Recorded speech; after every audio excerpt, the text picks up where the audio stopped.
Welcome to the Well-ish Podcast, sponsored by Iowa Specialty Hospital, where real life meets better health. We're your hosts. I'm Derek. I'm Anthony. Let's dive in.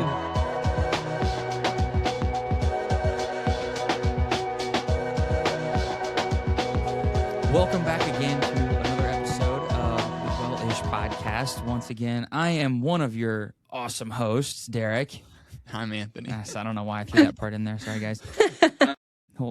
We love the confidence. We might edit that out. We'll see. No, I'm keeping that for sure. No, but we are super excited today to be joined by, once again, one of our own, Lauren Overland. She is a therapist here with Iowa Weight Loss. Super pumped always to have her on our team, and is also part of the Belmond Behavioral Health team if we think about kind of the wider hospital network with Iowa Specialty Hospitals. So, yeah, we're pumped to have you in here. I think it's always fun to get a little bit different perspective on our patients, because obviously I see them in one capacity, and then Anthony sees them and you see them in a completely different capacity, right? And so, like, I think it's fun to have these conversations, to be like, okay, hey, are we kind of on the same team truly? Oh, right. Yeah, and it's nice to kind of have that reminder that we are, that's one of the great things about Iowa Weight Loss, is that it's, the full picture, hopefully, is kind of what we try to cover, right? So absolutely. Preach. Oh, yeah. Everything, every episode. Yeah, it's fantastic about our, about the, what do we call this organization? Our comprehensive team. Yeah. No, it's awesome. So, pumped to have you in here. Super excited. So we want to get to know you a little bit and kind of start there. So tell us kind of about maybe what you do on a day-to-day, and we'll jump on in. Yeah. So my day-to-day looks kind of as you would expect when you think of, therapy. I see about 6 to 8 patients a day. And really, we're working on a wide variety of things. There, of course, are people that come in and we work on the weight loss stuff. We work on motivation. We work on mindset and those kinds of things. But I think more often than not, we're working on just daily stuff, managing stress, working through trauma, really just having a place to vent. I think a lot of people would be surprised how many, people don't have just a safe space to talk about anything. And so really, I know that we've talked before, my office looks a lot less doctor office-y and a lot more, comfortable and stuff like that. So, that's kind of what I do. I'm just kind of there to support and really meet the patient where they're at. Whatever they need is kind of what we do. Yeah, when you mentioned your office and how it looks less doctor-esque, we should have actually done this episode in there, because it is super inviting. I mean, it's so relaxing and on location episode. What the Well-ish Podcast goes on the road. Yeah, on the road down the hall. Maybe in the future. When you come back on, we'll do it that way. Okay. It's hard to set this up. I don't know. I think we got it down now. That's, I guess, exactly what I would expect a therapist to say is, because you see people for 45 minutes to an hour. About 45 minutes to an hour. Yeah. Sometimes, depending on the person, depending on the session, sometimes they do tend towards like the closer to the half hour, but, usually about that 45 minutes to an hour or so. I think it's cool to think about that right there. I don't know why the time is sticking in my head so much, right? But and primary doctors, right? They are awesome and do a lot of awesome things, but they see so many patients, right? And so I think that it's when you take that step into that next step towards your health, right? Which often includes meeting with therapists, meeting with dietitians, right? Our visits are longer because we're really trying to dig into a lot of what's going on in your daily life, and it's not so much about having a problem and trying to solve that problem. And sometimes we're unearthing problems, right? Yeah. Which I think is a big thing. So do you feel like, as your patient, like do people make progress in that single window in that hour? Or is it kind of like, hey, we're going to be seeing you multiple times? What's that look like? Yeah. So I would say almost always I see patients at least 2 to 3 times. I have people that I have literally been seeing that followed me from my previous job that I still see. So it is a long process, but it doesn't have to be. Some of the people who come in that are strictly wanting help with weight loss specifically don't have a lot of other things going on. There are people that I'll see, have an intake session, meet 2 or 3 times, and that's enough to just kind of learn some new mindset tricks, figure out, okay, where am I going? And that's enough. But yeah, it's also really important to have that time as therapists because a lot of times people don't feel comfortable until 2 or 3 times meeting or into that, a lot of times we call them doorknob confessions where, we don't get to the meat of the session until 45 minutes in because then it's like, okay, we've been talking for a while. We're starting to feel more comfortable.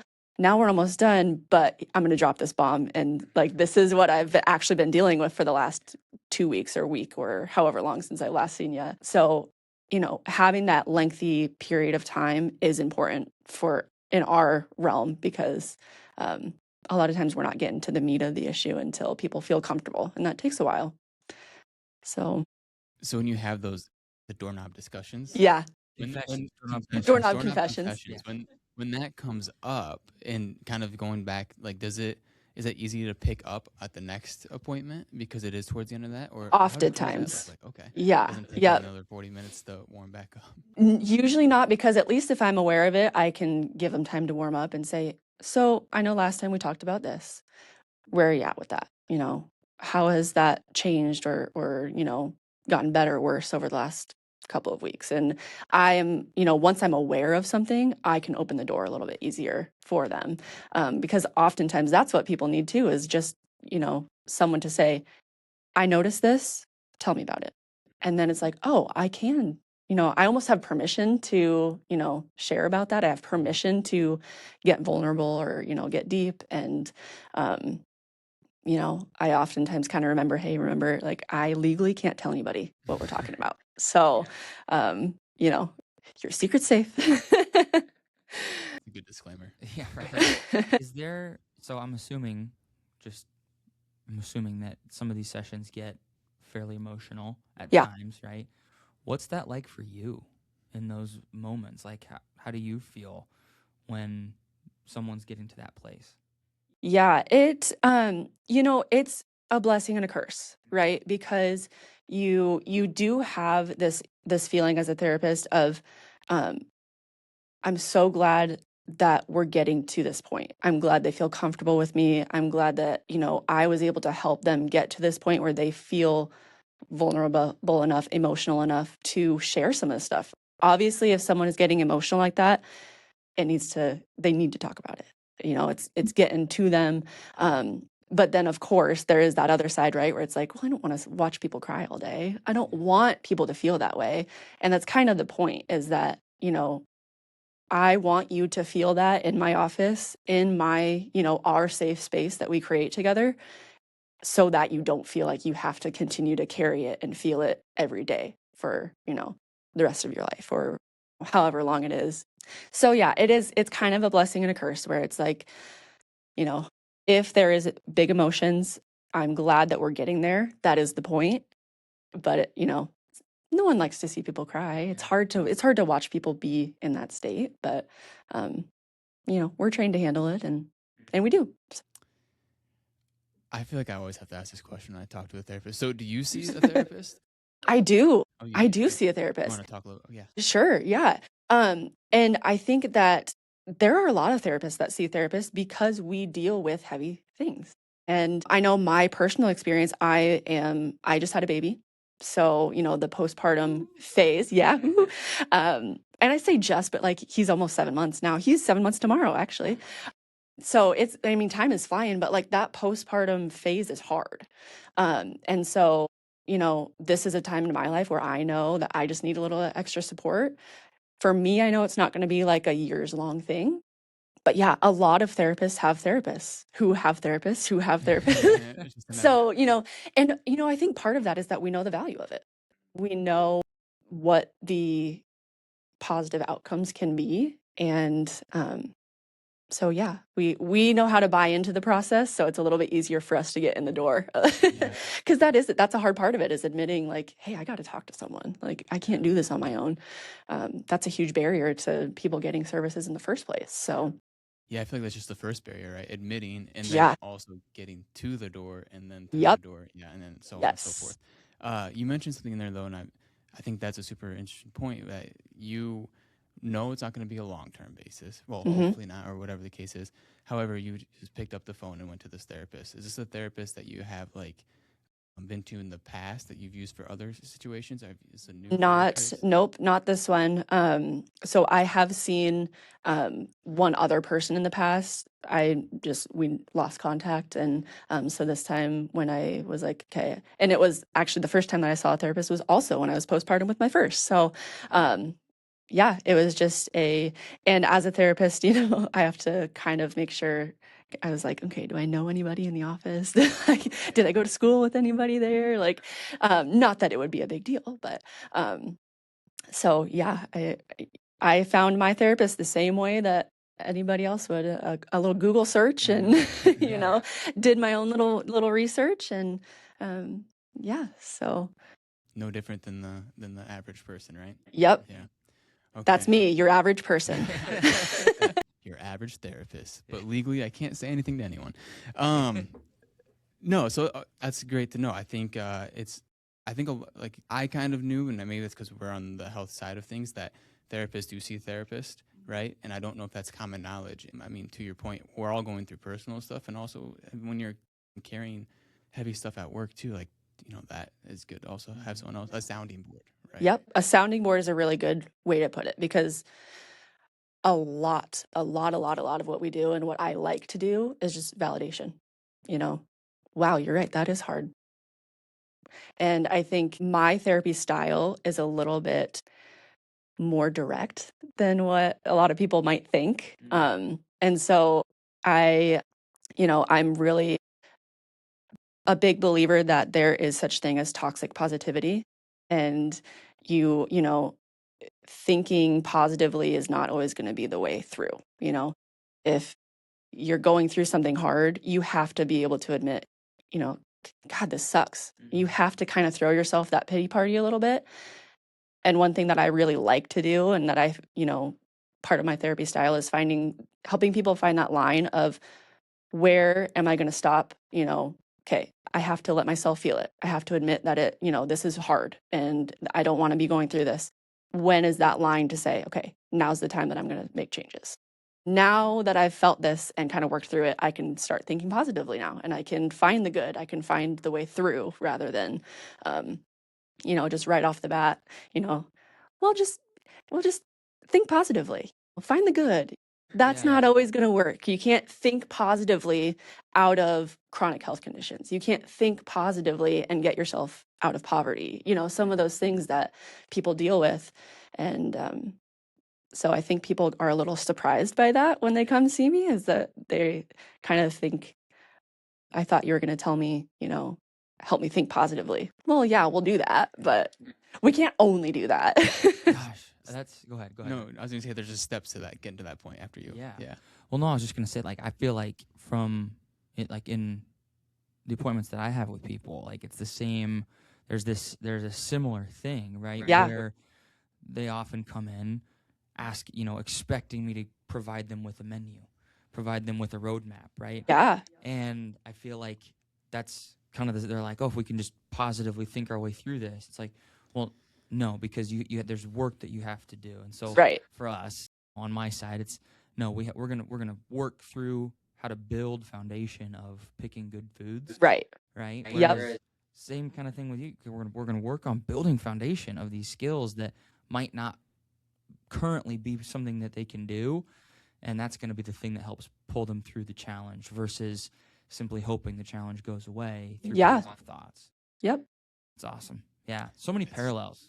Oh, So many absolutely. parallels. There really is. And I've been listening to, your guys' podcast, and there are things that you say that I'm like, "Ah, I use that almost every day." Like, And I think that's kind of going back to the point of this being a great place to work with all the different disciplinaries within the clinic is, unfortunately, we talked about this with John. I feel like maybe we mentioned that with Leanne, that there is still some opportunity for us to maybe meet more often or see how other people practice. I think that would be kind of cool. That's Go kind and of, I think, the see thing. how they practice and see what they actually say in those, because you can see the similarities and you can see, oh, the similarities, but also the opportunities for, Yeah. additions to your practice, right? Yeah. Okay. I do have so many questions about what you just went over, and I'm trying to decide whether or not I go to her background or not, but we're going to stick with what you were talking about. So, Okay. toxic positivity is one topic I for sure want to get into. But before we get there, can you describe kind of what you mean when you say you have to define that line of understanding when you need to take the time, and then what does time look like? Like, what does that whole situation kind of look like? Yeah. So obviously different for everybody, right? And that's part of why a lot of people need help finding that balance, right? Because I talk a lot about balance in my practice, and I'm sure you guys do too, because, it's not like, no one's going to eat a brownie for the rest of their life, right? You have to have the balance of the good food, the bad food, that kind of thing. So when we're talking about finding that balance of letting yourself feel the emotion versus, okay, we can't stay in that pity party forever, a lot of times it comes down to time. Are you digging yourself further into a hole by throwing, a pity party isn't exactly the most positive way to think about it, but that's kind of lay terms that people like to use. So, are you digging yourself further into a hole by doing that? Or is acknowledging and finding validation in those feelings still helpful? Is that something that is beneficial for you? When does it become that thing that is hindering you from finding success, from getting, through it? And, I say a line, but it's not always that straightforward. A lot of times it is like, okay, we're up and down, right? Okay, we're in this mindset. Okay, now is a really good time to push yourself a little bit. You're thinking positively. You found the good. Let's build on that. Knowing that there are going to be days you're not there, and that's okay. So, oftentimes people honestly just need permission almost to feel the bad.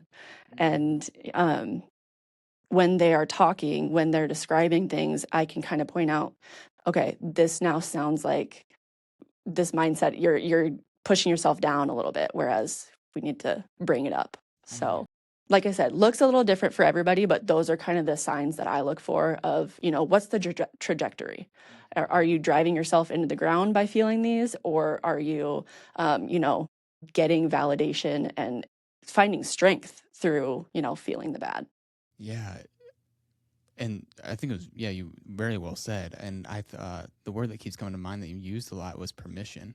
And now in the back of my head, I just have it running. Like, when you mention permission, I think that's what we're oftentimes looking for, even on the nutrition side. It's just that permission to make those changes. Yeah. And again, broadly speaking, like, a lot of times we get into these habits or these routines, right, where we know we want to make a change, but in order to make the change, we also kind of want to let other people know we're making that change, so that way they're either on board or aware. And, to your point, or maybe you feel like you have the permission to do that, Right. whatever that reason is. Yeah. Yeah. And specifically with weight loss patients that I've noticed, permission to make mistakes, permission to not be perfect at, okay, I have my goal to work out. I'm going to work out all 7 days this week.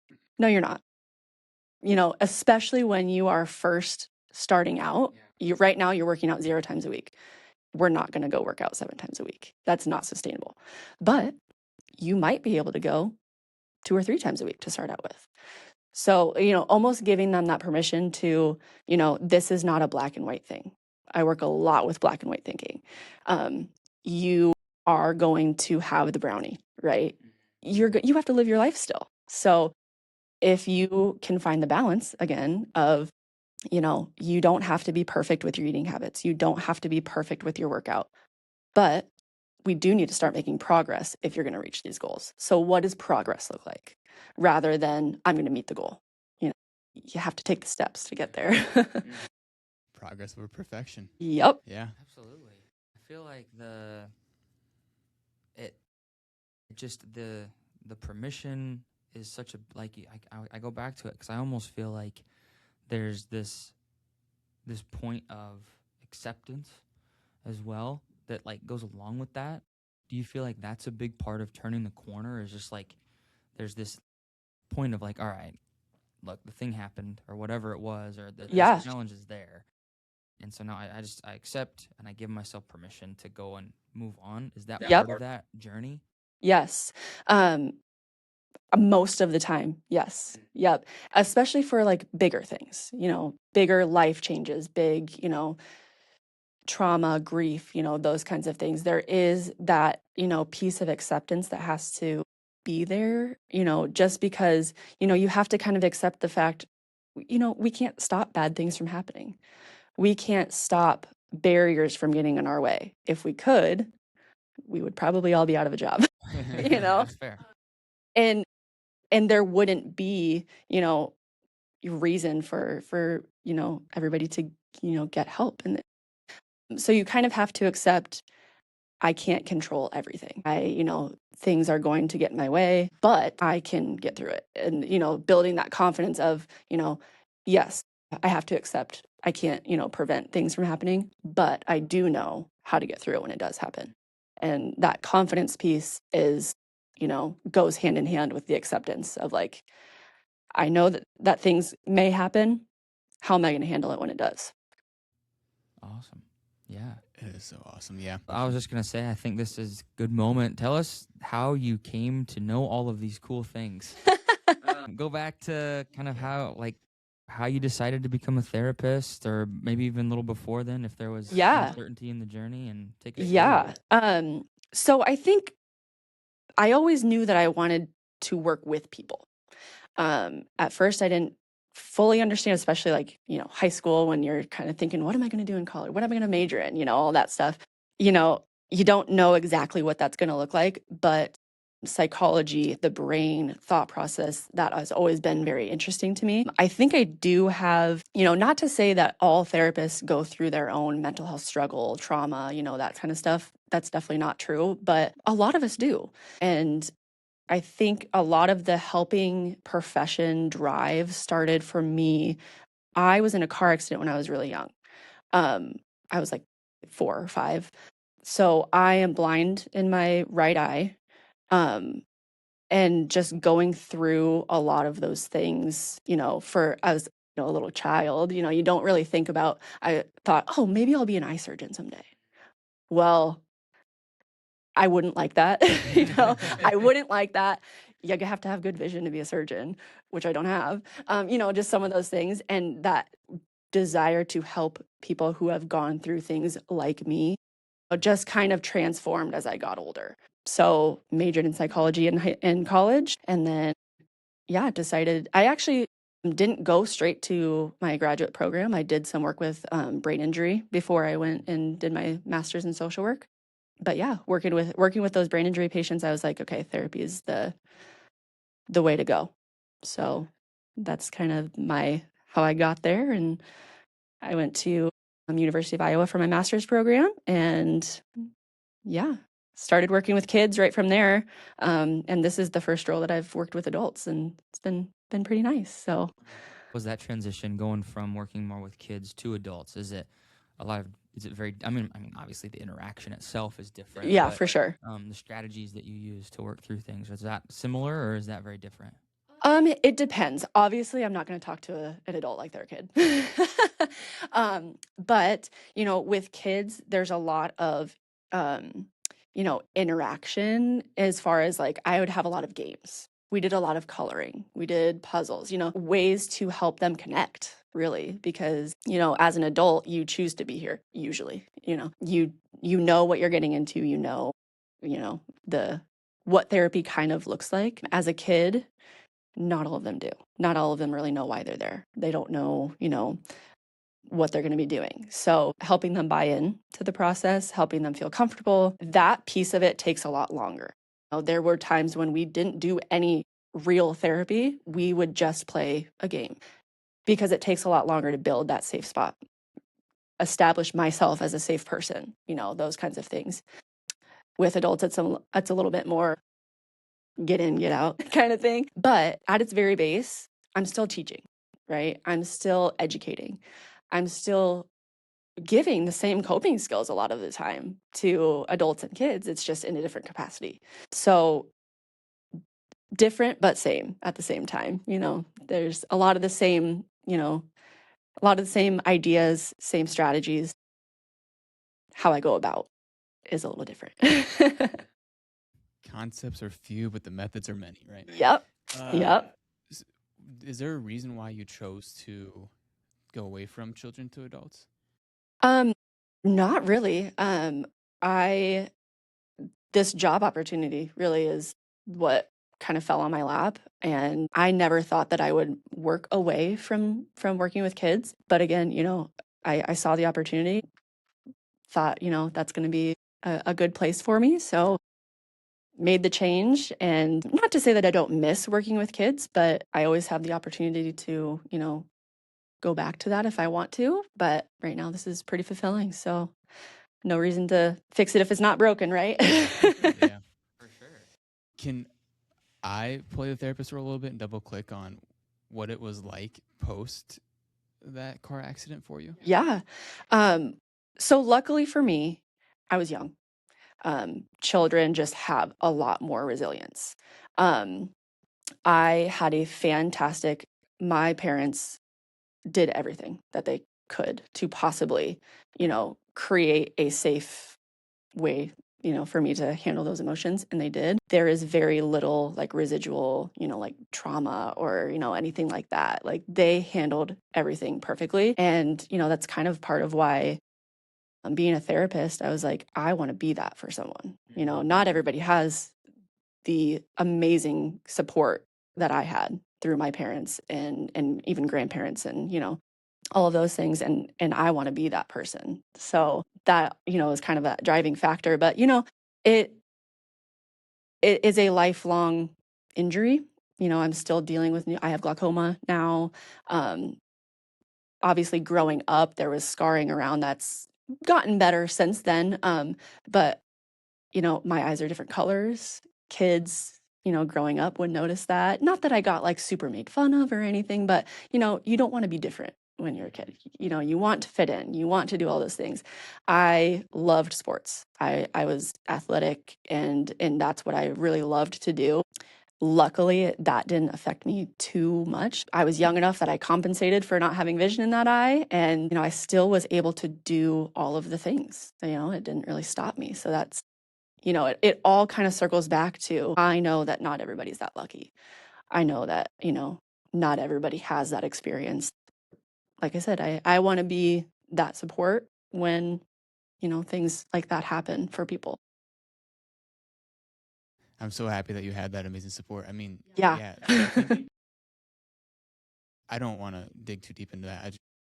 Thank you for sharing, and that was Yeah. great. Yeah. So going back to toxic positivity, I can't say that word today. I also think I don't know how you would classify this, so I'm going to ask you, but that everyone has it worse or someone else has it worse, so I or but I. Would that be another form of toxic what? And maybe that's a good transition to start talking into patients again. Yeah, yeah. So, I often encourage patients not to compare, right? Um, because I hear that all the time. Yeah, but, other people have it worse. And I literally will say to people, yes, you're right, they do.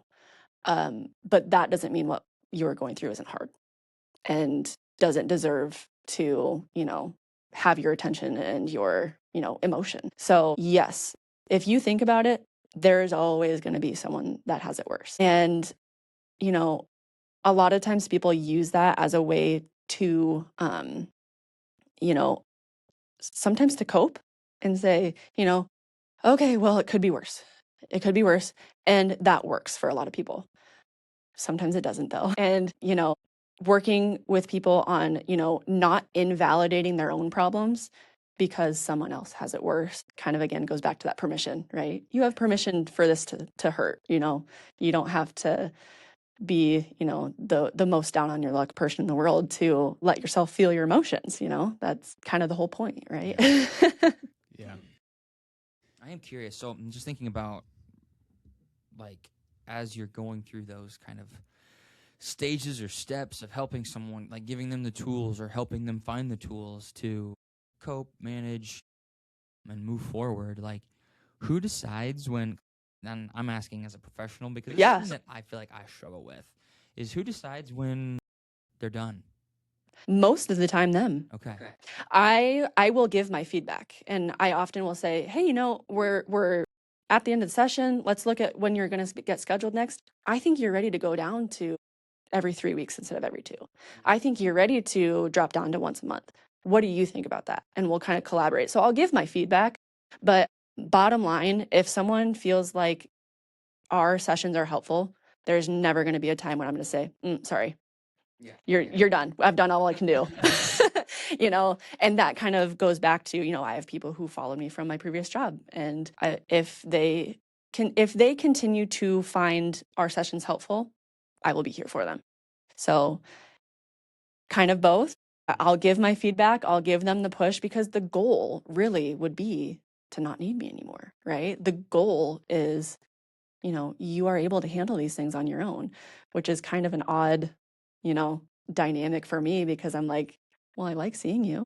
I like our sessions together, but also I don't want to see you anymore. Like, that's kind of the goal, I right? want you to graduate if we Yeah, can. yeah, exactly. So, to answer your question, a little bit of both, right? I'll give my feedback, but it really is the client, and if they feel prepared to not have that service anymore. I feel like I do a similar type of thing, but it's just I've yet to make that feel right. Yeah. So I'm still working on it. So thank you. I appreciate that. Yeah. You think it'll ever feel right though? I don't know. Does it feel right for you when you bring that up? It depends on because I'm not saying, I don't think you need me anymore. It does feel right usually, because then I can also gauge their reaction to that of like, oh, maybe I am, or like if they're like deer in headlights, then I'm like, okay, hey, I'm still going to be here. Let's get you in. We'll get you in on your regular schedule. So I think it's less about feeling right and knowing that there's flexibility for it, right? There isn't, a right and wrong. So maybe you're dealing with a little bit of the black and white, right? Of like, should I see this person or not? Should I see, well, maybe it's not so black and white. Maybe it's just there's some wiggle room there. Gosh, the idea of black and white, all or nothing, right? That's kind of the term that comes up more so. Yep. Oh my gosh, it's all the time. It's everywhere. It's like everywhere. Just it's not all like people. They'll try that like you mentioned Right the and brownie wrong. a couple of times. It's like, oh, I had a brownie, so the rest of the weekend was shot. It's like, Yep. what? Yeah. About? And I know that you guys hear that because I hear that too. Yeah. Of like, the reason why I didn't follow my eating plan or whatever is because I had a brownie, so I ruined it. I'm like, well, no, you didn't. But yeah, I can tell you, I had a brownie last night, and it was really good. Yeah. I had this huge, this cookie inside of an ice cream when we were in Chicago the other night, and it was unbelievable. I love that for you. Was it like That sounds so vanilla ice cream good. in there? It was vanilla. I wish it would have been chocolate, but it was like the cinnamon snickerdoodle cookie that was in it. So, and later, Oh, it yeah. tastes like cinnamon toast crunch. I'm like, all right, and it actually did. That's It was amazing. soft cook. Yeah. So even the dietitians have snacks. We do. What's your go-to dessert?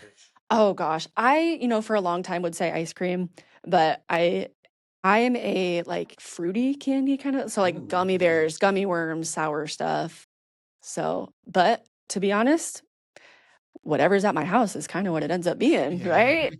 Whatever is easy access. Would you Oh, pick? yeah. I don't discriminate. Would you pick fruit dessert or like a chocolate, like savory dessert? Like a legit fruit dessert though. It's clarify. Yeah, like Like fruit pie? like fruit pie, Okay. or like like chocolate. strawberries and whipped cream and pound cake or something like that.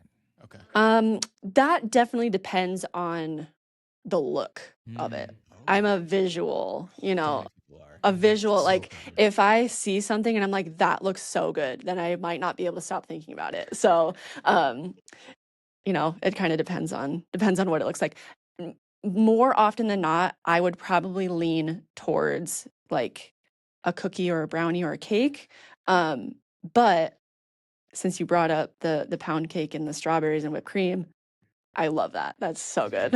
I'll put it So good. I've got, and I'm excited about this. So I like to chef things up, okay, and it's got to look right. So I'll do like a nice, I don't know, probably like 2-inch thick slice of pound cake, right, and then usually there's like whipped cream that's kind of like on one half of it or so, and then I'm going berries arranged around the outside, so it's like kind of Oh, yeah. and I'll take like a caramel drizzle and I'll go across the plate like that. Oh. I could sell that. It looks so Yeah, you good. could. I'm very I would proud buy. of it. Some things I don't do well. That dessert right there, Chef Grow House I right crushed there. that. I crushed that one. Yeah.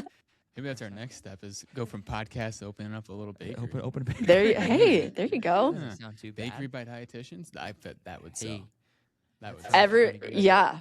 Yep. I'd be down. Yeah. I'd be down.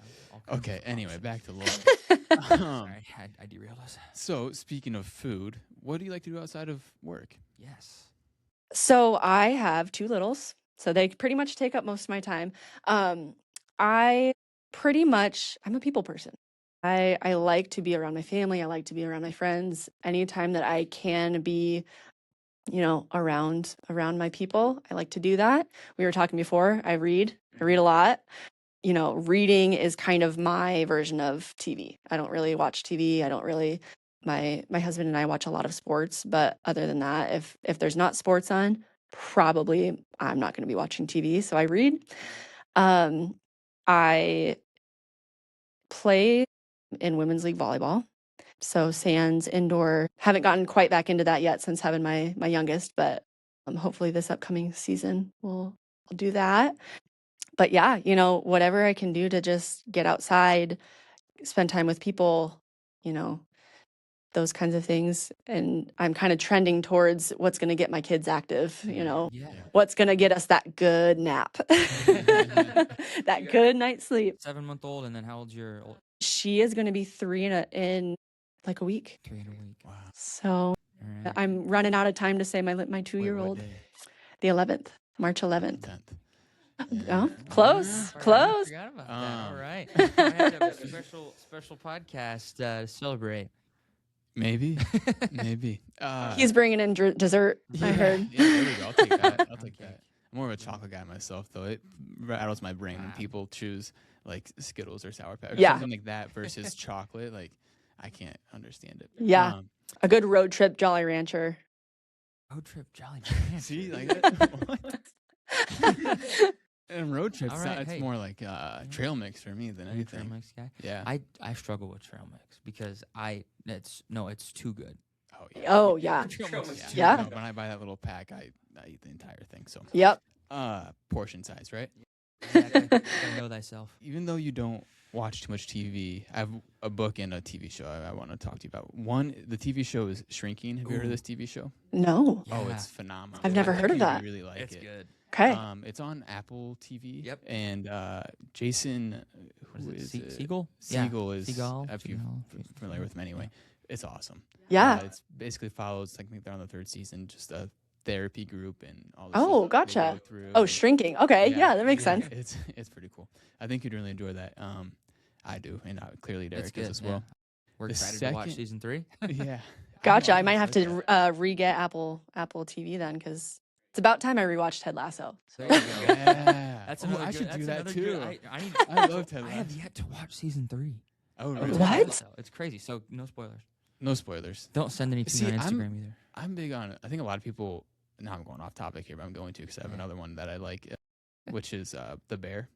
Mm, Right. mhm. And not many people like the most recent season. And I think it was the same thing with Ted Lasso. But I think it's pretty common that not every season gets better, and there's a lot that goes into it. And I think I got that from Ted Lasso and The Bear anyway. Well, it's the nostalgia of it. Yeah. Right? Because you opened up, you popped on season 1. You're like, what is this? Of Ted Lasso, at least, because I haven't watched The Bear, but Ted Lasso, and you're like, this is Dude, incredible. you need to watch The Bear. You haven't watched The I Bear? haven't watched The Bear. Mr. Shep over here. That's what I know. I think you'd enjoy that. I think so too. But Yeah. it's like you pop that on and you're like, this is amazing, and it was unexpected, and it had all that to it, and then you get to, the end of it, and you're like, I'm looking for these big wow moments, Yeah. and they're there, but they're not any bigger than the first ones, and so it's Yeah. the same. Have you seen The Bear? I have not. My husband has. Not a lot of TV. Read Yeah, I books. know. I'm Yeah. trying to see how much TV though. Clearly not a lot. Clearly zero. She was right. Basically She was zero. right. We're 'cause probing. You should watch it, and then maybe like a side conversation we can talk about the trauma behind most of the series. So anyway, the book that I was going to talk about, Terrence Reilly. Have you heard of this guy before? I actually recommended this to Rachel when we had her on. Were you going to pause? No, Looking I'm at just me? looking at Okay. you, man. So Terrence really wrote this book called "I Don't Want to Talk About It," and it's primarily around men and Yeah. Yep. like mental concerns or behavioral concerns. Really think you would enjoy it if you like to read a lot. I can't remember if I have a copy or not, so I'll share that with you. Yeah. I like I said, I love to read. So Are there any people in like just I don't know how you phrase this in the world or in the industry of mental health or behavioral health that you follow or really like look up to? I try to not necessarily stay away from, but I try to, focus on, if specific like books or because I find that um it's kind of rare that you find someone that, you can endorse 100%, in my practice, I guess, in my professional, I really like Brene Brown. But, there's also a lot of people that, would have criticisms or, whatever. So I try really hard to, you know, let people decide for themselves, what you're going to take and what you're going to leave. And, I feel that same way about like Mel Gibson is like really popular in the, psychology realm nowadays. Not my favorite. I think that there's a lot that is, you know, kind of that toxic positivity around her and not, but that's not to say that not everything that she says is unhelpful or, that, who am I to sit here and criticize, a famous person like that, right? But again, I really encourage people to take what is helpful for you and leave what you don't. And I say that about myself a lot too, of like, everything that we talk about here isn't going to be helpful. And if it's not, that's fine. Take what is helpful, leave what's not. So I guess to answer your question a little better, not necessarily, but I get my ideas from people. And so like when I use those in session, I'll say, this is where I got that from. If you want to look further into it, No, I do you that. answered that I love that. just how I wanted, or not how I wanted, but exactly how I'd expect you based on everything you were talking about. Yeah. Because to your point, there's Brene Brown and there's Mel Robbins, and there's the spectrum, in my opinion. Yeah. Those people are either in one camp or the other, but based on you, you might be choosing from both. Yeah. But probably more one way than, Yeah. whatever the case is. But same thing with other previous things you mentioned, like The black and white, right? positivity, black and white, right? Positivity, negativity. Where are you in the spectrum, right? The situation, like how do you talk about? Yeah, maybe it isn't all positive, but maybe there's snips of positivity. Right. Yeah. Or like that one phrase that really just like sticks with you. And if that's what's going to stick with you, great. Take it and run with it. Yeah. Yeah. I feel like we could wrap that whole bit of conversation up with use your own brain. Like, I feel like that's the context, right, like clues though, right? sure. Of like, yeah. yeah. I love that though, because you're excited. Go for it. No, I was just thinking about the reflection that we talk about all the time. I think yes, use your own brain, but in order to do that, especially using the context that you talked about and the snippets of things, you have to be able to maybe create the time to reflect. Yeah. And Well, I feel like that is exact, like that is using your own, like what I mean by that is like you do not have to reinvent the wheel every time you go Right. think Yeah. about something, right? Yep. Absolutely. Ideas, there's billions of people on this planet. Most ideas have been thought of, right? Anything you think of, somebody else probably has too. Now there's the occasionally unique one, and we remember those, right? But like, you have to be able to use your own brain to like sift through what you're Right. reading, what you're hearing, what you're seeing, and I feel like one of the benefits that you have of maybe focusing more on the written word and reading and things like that is Yeah. you're not getting a lot of that stuff kind of shoved at you Right. through flashing lights and bright colors. Yep. And you get to process the information at your own speed when you read a book. Yes. Social media has been very interesting for therapy, and it's a lot of self-diagnosing, and the therapy jargon in general is just used a lot. And so it's kind of hard to, social media and having those ideas, as you say, like pushed at you, it can be hard to sift through all that information. And, that idea of using your own brain, like that's a huge, another thing that I will say to my patients sometimes is like, I am the expert on mental health and helping you, figure some of these out, but you're the expert on, you know, you have to live your life after you leave this office. And so I'm not going to be able to tell you how to live your life, how to do all these things. I can help you find resources to get there and help you with some of those things, but you are your own expert. So you have to make those choices. You have to make those decisions and, kind of give them some accountability of, oh, she's not going to make this change for me. I have to do it. Yeah, yeah. My gosh. I was going to ask you just when we finish here, like, is there anything else that, I wasn't sure if you had another question, but is there anything else that you wanted to add? I think that's a perfect place to put a pin in this conversation. Unless there is anything in addition that you want to add, but that was well said. Yeah, no, you guys rocked it. It's kind of my. Sat here. I just sat here. Oh, but if that's it, thank you so much for coming on. And yeah, this was fun. I was nervous, but you did great. It's fun. Yeah. It's like you get in here and it's a small room. I literally yap as a profession, and I was still nervous. So you did awesome. It was great, and we'd love to have you back on. And yeah, whenever you stuff. want, whenever it's helpful, I would be more than happy. So well, thank you, and that's all we got. Thanks, Tom. sounds good. Thank you guys.